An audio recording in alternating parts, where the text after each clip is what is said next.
Good evening mga idol. Welcome to Tata Basurero Vlog mga idol. Magandang gabi mga idol. Ayan, gabing-gabi na talaga mga idol kasi mag-alas 9 ng gabi. Ayan mga idol, nagmamapping kami dito mga idol. Natakot kami ng basura sa gilid ng palengke mga idol. Ayan, habang nagakot kami dito ng basura mga idol, nagbababa naman yung mga truck natin ng mga gulay. Sari-saring mga gulay yan mga idol. Yan, galing pa daw Nueva Ecija at Baguio yan mga idol. Kung sa probinsya yan mga idol. Uy, nahulog, sayang. Ayan o. Yung mga nakakarga naman mga idol, umambon pala mga idol. Ayan o, umambon, kaya medyo basa yung kalsada mga idol. Grabing gulay mga idol, oh. Parang divisoria rito mga idol dito sa Pasig mga idol. Ayan, ayan, mga malalakas dito mga idol, Balintawak, Divisoria.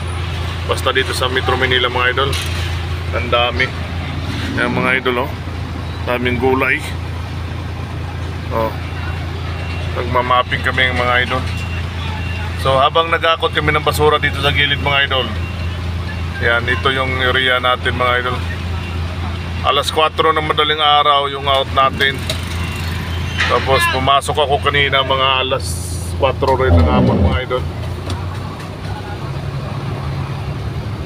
Yan, medyo hindi gaano traffic mga idol kasi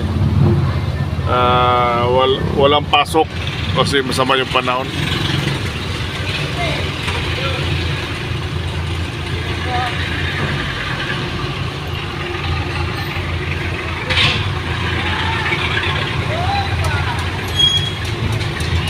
Ang daming gulay mga idol, oh.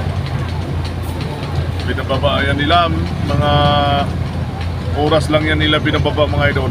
10-wheeler truck yan, kinakargaan nila ng mga gulay. Kunti nga lang yan mga idol kasi alam nyo naman may bagyo tayo. Kaya yun, kunti lang yung mga delivery truck natin.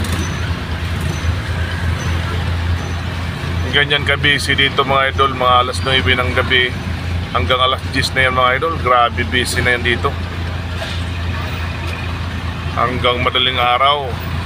Tapos yung madaling araw naman mga idol, puno na naman yan kasi marami nang namimili yan.